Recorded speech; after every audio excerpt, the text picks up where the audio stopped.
नहमदुहु व नसल्ली अला रसूलिल करीम अम्मा बa'द फ़ऊज़ु बिल्लाहि मिनश शैतानिर रजीम बिस्मिल्लाहिर रहमानिर रहीम। दोस्तों, आतिफ़ मजीद का सलाम। मेरे साथ इस वक्त मौजूद हैं मोहम्मद अज़हर सलीम साहब। आप किसी तारफ़ के मोहताज नहीं हैं। मैं अज़हर साहब से वीडियो करने जा रहा हूँ। ये वीडियो आपने ज़रूर देखनी है। 2026 का ये आपको पाथ बताएगा किस तरह आपने अपने पैसे को बचाना है, किस तरह आपने अपनी जॉब को बचाना है, किस तरह अपने आप को बचाना है, क्योंकि 2026 बड़ा ख़तरनाक साल होने जा रहा है। इसमें बड़ा कुछ होने जा रहा है। अगर मैं बात करूं पाकिस्तान इंडिया की, इस पे बात करेंगे, अफ़गानिस्तान की बात करेंगे, दुनिया की बात करेंगे, जंगों की बात करेंगे, होने क्या जा रहा है। अस्सलाम वालेकुम सर, कैसे हैं आप? वालेकुम सलाम, अल्लाह का शुक्र है, आप बताइए। अल्हम्दुलिल्लाह सर, सबसे पहले मेरा ये क्वेश्चन है कि हर शख्स ये पूछना चाह रहा है कि सितारों में कोई जंग नज़र आ रही है? देखो आतिफ, मैं पहले भी आपको बड़ी दफ़ा आपने मेरे से पूछा, मैंने आपको हमेशा ये कहा है कि झड़पें नज़र आती हैं, जंगें नज़र नहीं आती।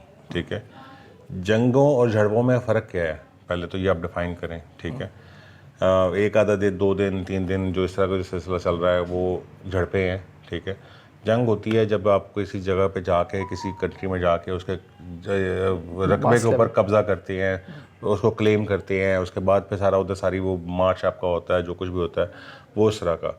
ये हल्की फुल्की आज जिस तरह आजकल मॉडर्न वॉरफेयर जो है, सारा जो एयर स्ट्राइक्स कर देना या हल्की फुल्की जो उधर से भी गोलाबारी हो रही है, आपकी तरफ से भी गोलाबारी हो रही है, ये झड़पें होती हैं, एक दूसरे को नुकसान होता है, टेरिटरी क्लेम कहीं नहीं आता। ठीक है, तो उस तरह की जंगें तो नहीं नज़र आती। जो टेरिटरी क्लेम वाली जंगें हों वो तो नज़र नहीं आती।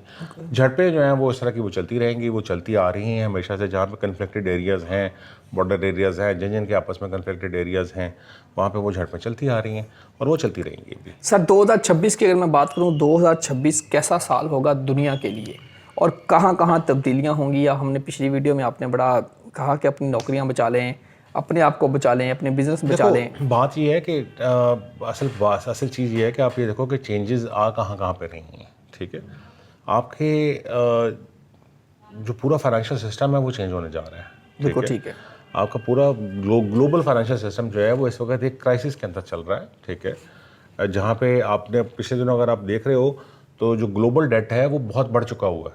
ठीक है, ग्लोबल डेट ही बहुत जब इतना ज़्यादा हो चुका हुआ है तो ग्लोबल सिस्टम फाइनेंशियल रीसेट जब तक नहीं होगा उस वक्त तक आपको वो चीज़ें जो है फाइनेंशियल स्टेबिलिटी की तरफ नहीं जाएंगी।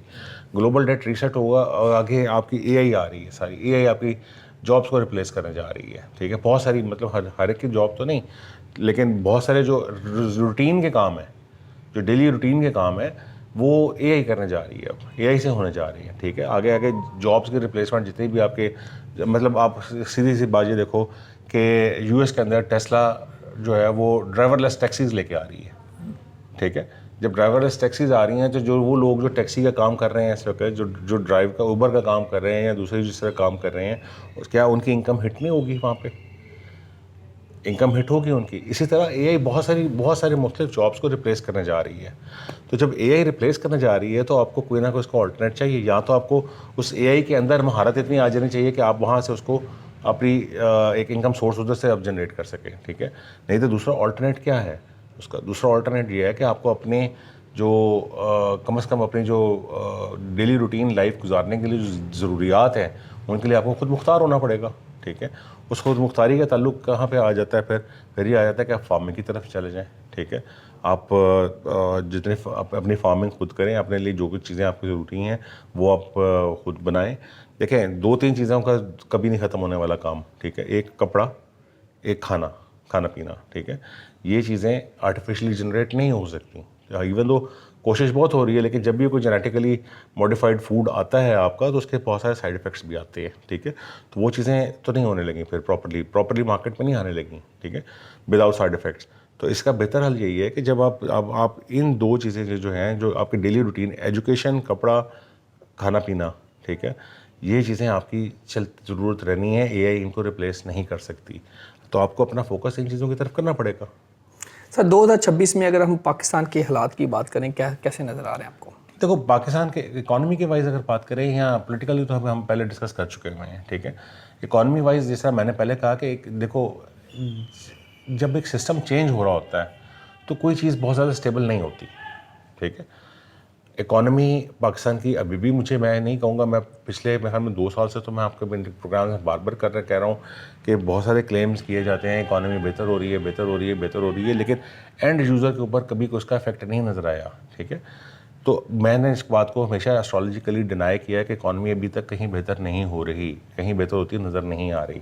अभी भी मैं यही बात करूंगा कि अभी फ़िलहाल ऐसी कोई सिचुएशन मुझे एस्ट्रोलॉजिकली तो डेवलप होती हुई नज़र नहीं आ रही जिसमें मैं ये क्लेम कर दूं कि जिस पाकिस्तान की इकॉनमी में कोई पॉजिटिविटी आ रही है। ठीक है, सर ओवरऑल अगर ग्लोब की बात करें या पाकिस्तान की बात करें, जिस तरह आपने बात की कि अपनी नौकरियां बचाएं, अपने आप को बचाएं, आम लोग जानना चाह रहे हैं जिनको एआई का नहीं पता, जिनको ट्रेडिंग का नहीं पता, जिनको पैसे कमाने का नहीं पता, जो मजदूरी करते हैं, या अभी आम मेरे जैसे आम लोग हैं जिनको लेमैन है, जिनको नई चीज़ों का पता, जो चीज़ शुरू की बस वो कर दी, उसी पे लगे रहे, वो इनोवेशन लेके आना वो नहीं है। एस्ट्रोलॉजिकल पॉइंट ऑफ व्यू से बताएं कौन कौन से एरिया आपको नज़र आ रहे हैं जो 2026 में ग्रो करेंगे और लोग उस तरफ जाएं?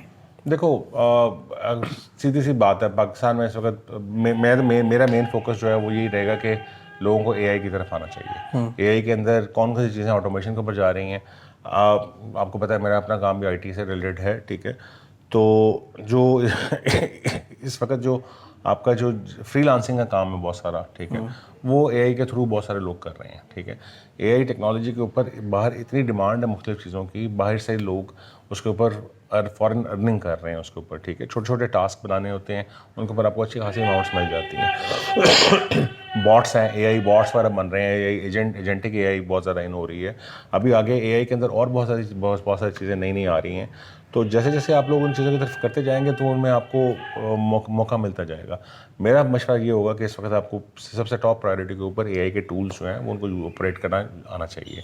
सर आप खुद भी ट्रेडिंग करते हैं, बड़े लोग आम तौर पे कहते हैं जी आजकल गोल्ड में ट्रेड कर लें, इस जगह पर ट्रेड कर लें, वहाँ कर लें। मैं भी आपको लास्ट टाइम भी कहा था कि सर मुझे भी ट्रेड करवाएं, तो आपने उस वक्त मुझे मना किया था। अब एडवाइस कर रहे हैं ट्रेड करने की या नहीं, और करनी है तो कहाँ करनी है, क्या करना है? देखो बात पता क्या है, बात ये है कि फाइनेंशियल मार्केट्स जितनी भी हैं, ठीक है, फाइनेंशियल मार्केट्स को हमारे यहाँ लोगों के अंदर सबसे बड़ा प्रॉब्लम ये है कि बहुत सारे लोग जो हैं वो लोगों को फाइनेंशियल मार्केट की तरफ ले आते हैं इस लालच में कि इसमें शायद पैसा बहुत है। ठीक है, लेकिन हकीकत ये है कि जितना अगर आपको पैसा दूर से, एक वो मुहावरा है दूर के ढोल सुहाने, ठीक है, तो जितना इसमें पैसा नज़र आता है ना उतना रिस्क भी नज़र आता है, रिस्क भी है उसमें, बल्कि रिस्क उससे ज़्यादा है। तो पहली बात तो ये है कि आप अगर फाइनेंशियल मार्केट्स में एंटर हो रहे हैं तो पहले अपना एक्सपीरियंस बनाएं उसके अंदर। ठीक है, आप उतना अमाउंट से रिस्क एंटर हों जो आप आसानी से लूज़ करना अफोर्ड कर सकते हैं। पहले आप उसका सर्वाइव करना सीखें कि उसमें सर्वाइव कैसे करना है।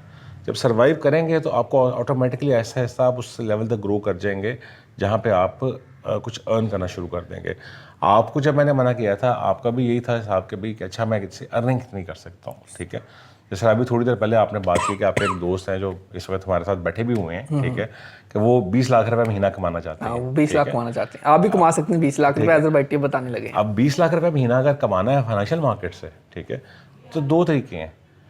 यहाँ तो एक तो जुए की तरह आप उसको आप लेके चलें, ठीक है, तो आप सारा आप एक अमाउंट लें, आप उसको रिस्क पे लगा दें, या तो वो आर या पार, ठीक है, आप कमा सकते हैं, ये नहीं कि नहीं कमा सकते। लेकिन सर हमारे जैसा जॉब वाला आदमी कहाँ लेता है? क्या ये प्रॉपर तरीका है? नहीं, प्रॉपर तरीका नहीं है। ठीक है, प्रॉपर तरीका ये है कि मतलब आप ये देखो कि आपने फाइनेंशियल मार्केट्स से अर्निंग, आप हेज फंड्स उठा के देख लो, आप म्यूचुअल फंड्स उठा के देख लो, आपको 20-25% तक रिटर्न मिलते हैं नॉर्मल एवरेज अगर रिटर्न निकाले जाए 4-5 साल की।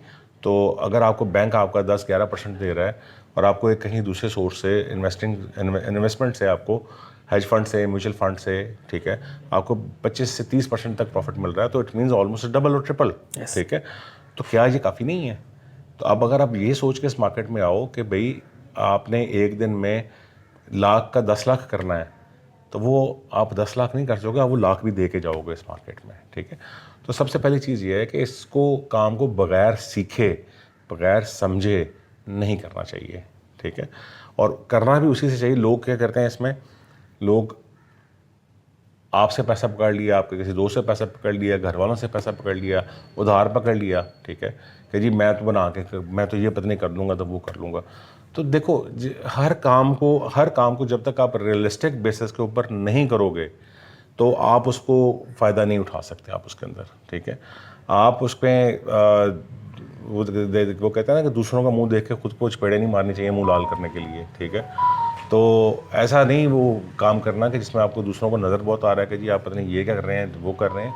जब तक आप प्रॉपरली सीखें नहीं कोई काम, प्रॉपरली आपके अंदर उसके अंदर एक्सपर्टीज़ ना हो, आपको उसके अंदर नहीं आना चाहिए। अल्लाह ताला आप सब के लिए 2026 बहुत अच्छा साल लेके आतिफ मजीद और मोहम्मद तस्लीम सबको दीजिए इजाज़त। अल्लाह हाफ़िज़। पाकिस्तान जिंदाबाद। जिंदाबाद।